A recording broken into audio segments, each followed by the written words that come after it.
अस्सलाम वालेकुम first year. हाँ, लास्ट टॉपिक है हमारे चैप्टर नंबर 4 का।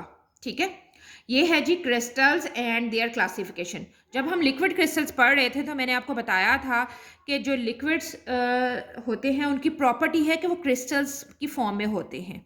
ठीक है, अब क्रिस्टल्स बेसिकली हैं क्या?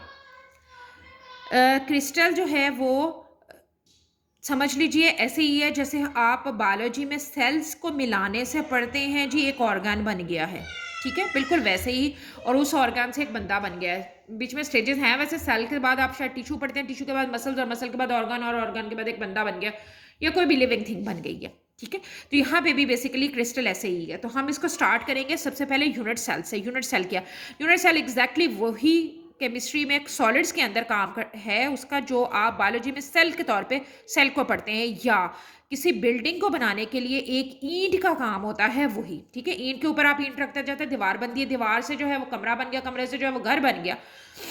घर एक मंजिला भी हो सकता है, 10 मंजिला भी हो सकता है, जितना भी आप उसको बिल्डिंग को बना लें वही। तो यहाँ पे भी सेम यही सिचुएशन है। तो what is the unit cell? The smallest part of the crystal lattice has all the characteristic feature of the entire crystal and is called unit cell. ठीक है, मतलब ये एक बड़ा क्यूब है, इसके अंदर छोटे छोटे छोटे छोटे काफी सारे क्यूब्स हैं। ठीक है, तो जो ये सबसे छोटा क्यूब हमारा बन रहा है वो हमारा यूनिट सेल कहलाएगा। ठीक, it means that a unit cell of a crystal lattice is the smallest block or geometrical figure from which the entire crystal can be built up by repeating it in 3 dimension. आप उसको 3 dimension में repeat करते जाते हैं तो आपके पास एक बड़ा, लेकिन ये बात याद रखनी है बड़ा भी बन के वो वही स्ट्रक्चर बनेगा। अगर हम मोनोक्लिनिक कर रहे हैं ना, शुरू छोटा पीस, तो वो बड़ा भी मोनोक्लिनिक ही बनेगा। रोम्बिक शुरू करें रोम्बिक ही बनेगा, क्यूब शुरू करें वो बड़ा भी क्यूब ही बनेगा। बड़ा जो है वही उसकी छोटे की भी प्रॉपर्टी होगी। The complete information about the crystalline structure is present within a unit cell which repeats itself in 3 dimensions to form a crystal. If we know the exact arrangement of atoms in a unit cell, we in fact know their arrangement in the whole crystal. जो एक छोटे cube के अंदर arrangement होगी वही बड़े के अंदर भी अरेंजमेंट होगी। The quantitative aspects of the crystal lattice are deduced from the size and shape of the unit cell. There are 3 unit cell lengths A, B और C. ठीक है, जैसे ये अगर 3 हम डायमेंशंस में देख लें ए बी और सी। ठीक है, यहाँ बेहतर तौर पे नज़र आ गया ये 3 डायमेंशंस हैं, ये एक्स है, ये वाई है, ये सी है। ये ए बी और सी नॉर्मली हम ऐसे ही लेते हैं, एक्स एक्सिस के इर्द गिर्द ए बी सी, लेकिन ये आप चेंज भी कर सकते हैं। ठीक है, जैसे मैंने यहाँ बनाई हुई है, आप जो वाई एक्सिस है उसके ए ले लें और बी और सी ले लें, लेकिन जो हम एंगल्स लेंगे ना वो स्पेसिफिक ही होंगे। जैसे आप चेंज करेंगे वैसे वो फिर चेंज हो जाएंगे। और 3 इसके अंदर जो है एंगल्स होते हैं अल्फा, बीटा और गैमा। ठीक है, बी और सी जो लेंथ है उनके दरमियान में जो होगा वो अल्फा, सी और ए के दरमियान में बीटा और ए और बी के दरमियान में गैमा। अब जब हमने जगह चेंज की थी तो ये बी और सी के दरमियान में जो अल्फा था वो यहाँ चला गया बी और सी के दरमियान, अब वो ये वाला एंगल हो गया है। ठीक है, ए और सी के दरमियान में बीटा और ए और बी के दरमियान में गैमा है। ठीक है, बात समझ आ गई है? यानी हम ए बी और सी जो हैं बॉन्ड लेंथ जो है उनको चेंज कर सकते हैं। चाहे तो हम एक्सेस के इर्द गिर्द ही ले लें जो 3 डायमेंशन में होते हैं, चाहे तो उसके अलावा भी ले लें। लेकिन जब हम वो चेंज करेंगे तो एंगल जो है वो फिर खुद ही चेंज हो जाएंगे, एंगल स्पेसिफिक होंगे उन बॉन्ड लेंथ्स के हवाले से। ठीक है जी, ये जो हैं 6 पैरामीटर्स यानी 3 बॉन्ड लेंथ्स और 3 बॉन्ड एंगल्स, इनको हम कहते हैं क्रिस्टलोग्राफिक एलिमेंट्स या यूनिट सेल डायमेंशंस। ठीक है, यूनिट सेल डायमेंशन ये आपकी बुक में ना दिया हुआ है, इसको आपने अंडरलाइन कर लेना है। ये शॉर्ट क्वेश्चन के लिए आपने जो है प्रिपेयर क्वेश्चन जो है वो कर लेना है। इसके बाद हम पढ़ लेते हैं यूनिट सेल के अंदर के बाद क्रिस्टल लेटिस क्या है। ये यूनिट सेल बार बार बार बार रिपीट होते जाते हैं, एक बड़ी बन जाती है। जैसे मैंने पहले बताया कि जो वो बड़ा स्ट्रक्चर बनेगा वो भी एग्जैक्टली वही होगा जो छोटे का है। यानी अगर आपने क्यूब से शुरू किया तो बड़ा भी ये देखें क्यूब ही बना हुआ। अगर मोनोक्लिनिक छोटा शुरू किया तो बड़ा भी मोनोक्लिनिक ही बनेगा। ठीक है, इसको हम कहते हैं क्रिस्टल लेटिस। इसके अंदर भी एक शॉर्ट क्वेश्चन है, वो क्या है? वो है लेटिस पॉइंट्स और साइड्स। ये जो यहाँ पे कोने हैं इसके जहाँ आके बॉन्ड लेंथ्स जुड़ रही हैं तीनों की, ये जो मैंने इस तरह से किए हुए हैं ये कहलाती हैं लेटिस पॉइंट्स। ठीक है, ये पोजीशंस क्या हैं जहाँ पे जो है वो एटम्स, मॉलिक्यूल्स या आइंस लगे हुए होते हैं। ठीक है, ये जो अब लगा हुआ ना, इसका मतलब यहाँ सोडियम लगा हुआ, यहाँ क्लोराइड लगा हुआ, यहाँ सोडियम क्लोराइड जो भी है उसकी अरेंजमेंट। ठीक हो गया। तो ये जहाँ पे एटम्स, आइंस और मॉलिक्यूल्स इनके जॉइंट वाली जो हिस्से होते हैं वहाँ पे लगे होते हैं, इस पॉइंट को हम कहते हैं लेटेस्ट पॉइंट या लेटेस्ट साइड्स। इसको भी आपने जो है वो शॉर्ट क्वेश्चन के लिए याद कर लेना है। ठीक है, इसके अलावा क्रिस्टल लेटेस्ट की डेफिनेशन याद करेंगे, यानी अब आपने याद करनी है यूनिट सेल की डेफिनेशन, क्रिस्टल लेटिस की डेफिनेशन, और इसके अंदर से दो छोटे सवाल हैं, लेटिस पॉइंट्स हैं और यूनिट सेल डायमेंशंस हैं। ये आपने इसके अंदर से जो है वो शॉर्ट क्वेश्चन के लिए याद करनी है। अब आ जाए मेन क्वेश्चन पे, वो क्या है, क्रिस्टल एंड देयर क्लासिफिकेशन। एक सिस्टम है जिसमें क्रिस्टल्स को क्लासीफाई किया हुआ, वो टोटल 7 हैं। ठीक है, और उनको जो है वो हम बुक में से पढ़ेंगे, और बुक में से भी जो है वो आपका जो टेबल है एक पेज नंबर 101 के ऊपर दिया हुआ, उसी में से। ठीक है, ये टेबल है इस तरह का दिया हुआ, इसी में से पढ़ेंगे और इसको आपने इसी तरतीब से याद रखना है, तो आपको बहुत ही आसानी हो जाएगी इसी तरतीब से याद रखने में। ये एक्सिस हैं, एक्सिस यानी बॉन्ड लेंथ जिसको मैंने बोला था, ये एंगल्स हैं कि कौन कितना एंगल होगा, ये उसकी कुछ एग्जांपल्स हैं। इसमें दोनों किस्म की एग्जांपल है, एलिमेंटल वाली भी हैं और कंपाउंड वाली भी हैं, दोनों ही एग्जांपल्स इसके अंदर जो हैं वो दी हुई हैं। ठीक है, आपने इसको भी पढ़ते हुए बुक खोल लेनी है। मैंने यहाँ पे थोड़ा सा लिखा हुआ है। सबसे पहले हमारे पास क्यूब, क्यूब के अंदर A is equal to B is equal to सी।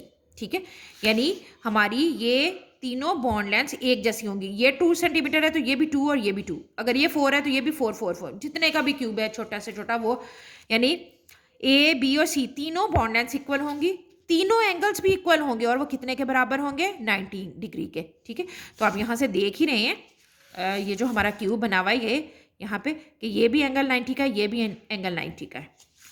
इसके बाद अगला है जी हमारे पास टेट्रागोनल।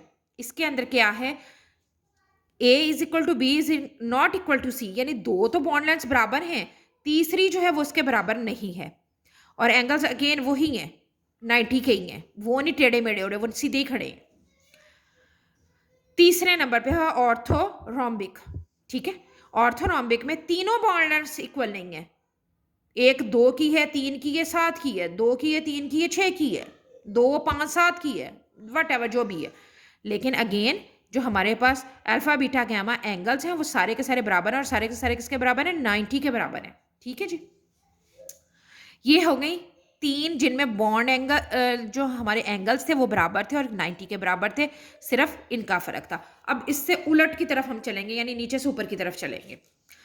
मोनोक्लिनिक, मोनोक्लिनिक में एग्जैक्टली बॉन्ड एंगल्स ऑर्थोरोम्बिक जैसे हैं, A is not equal to B is not equal to C, कोई भी एक दूसरे के बराबर नहीं है। ठीक है, और एंगल्स भी अल्फा और गैमा, अब हम यहाँ पे कोई से दो नहीं कहेंगे, अल्फा और गैमा दो। अल्फा जो है वो हमारा है होता है बी और सी के दरमियान में, और गैमा होता है ई और बी के दरमियान में। ठीक है, ये दोनों तो 90 के होंगे, जबकि तीसरा जो बीटा है वो 90 के बराबर नहीं होता है। ठीक है, 90 से आगे पीछे होता है, बड़ा छोटा। उसके बाद हेक्सागोनल है, इसकी एग्जैक्टली बॉन्ड लेंथ्स जो हैं वो टेट्रागोनल की तरह होंगी, यानी दो तो बराबर, तीसरी बराबर नहीं, A is equal to B is not equal to C. ठीक है, और यहाँ पे अब एंगल्स क्या हैं, अल्फा और गैमा तो 90 के ही हैं, बीटा एग्जैक्टली 120 का है, यहाँ 120 से 90 के बीच का था, यहाँ एग्जैक्टली जो है वो 120 का है।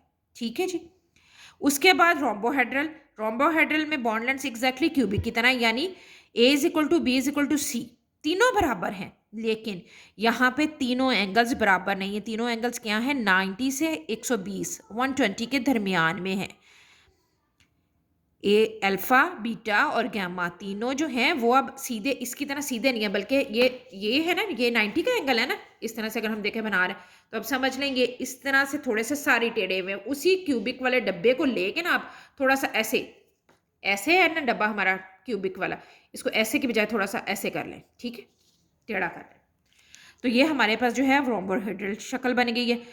उसके बाद लास्ट वन जो है वो है ट्राइक्लिनिक, इसकी कोई भी कल सीधी नहीं है, यानी ना तो एंगल्स इक्वल हैं, ना ही अल्फा बीटा गैमा जो हैं वो 90 के इक्वल हैं, सारे के सारे एंगल्स भी टेढ़े हैं, सारी की सारी बॉन्ड लेंथ्स जो हैं वो भी एक दूसरे से आगे पीछे हैं, यानी सबसे ज़्यादा ही ख़राब जो है वो है। ठीक, उसके अलावा आपकी बुक के अंदर ना यहाँ पे शेप्स दी हुई हैं। ये आपने हाथ से अपने से बना के प्रैक्टिस करनी है, एक दफ़ा बनाने से कभी नहीं आएंगी। ठीक है, आपने इनको बना के अच्छी तरह प्रैक्टिस कर लेनी है। ये जब आप पढ़ेंगे याद आपने इसको इसमें से ही करना है, जो आपका टेबल दिया हुआ है एग्जैक्टली उसी में से ही याद करना है। उसे याद करना बहुत आसान है। आपको एमसीक्यूज़ के लिए आए चाहे सिस्टम आए, आप लिख सकते हैं। शेप्स आपने बनानी है अपने हाथ से 2 दफ़ा 4 दफ़ा 6 दफ़ा, जब आपको लगे कि अब आपकी परफेक्शन होगी, ये बिल्कुल ठीक बनने लगेंगे, तब आपने छोड़नी है। और कोशिश करें कि फ्री हैंड से बनाएं बजाय इसके कि स्केल्स वाला यूज़ करें। इसके बाद जी इसके हैं सवाल, इसी में से ही जो सवाल आते हैं वो क्या है। क्वेश्चन नंबर 6 है, define unit cell, what are unit cell dimensions. ठीक है, वही जो शॉर्ट क्वेश्चन मैंने आपको लिखवाया था। How the idea of crystal lattice is developed from the concept of unit cell. B part है, explain several crystal system and draw the shapes of their unit cell. जब पहले ना था तब तो ये सवाल नहीं आता था, आमतौर पे एमसीक्यूज में आता था या छोटे छोटे शॉर्ट क्वेश्चन के फॉर्म में आता। अब हो सकता है क्योंकि सॉलिड्स में से सिर्फ एक यही 2 ही सवाल बनते हैं, एक करेक्टरिस्टिक्स वाला क्रिस्टलाइन सॉलिड की और दूसरा ये वाला, तो हो सकता है इस दफ़ा ये सवाल इस तरीके से सब्जेक्टिव में आ जाए। ठीक है, तो आपने ध्यान से सारा पूरी अच्छी तरह याद करना है।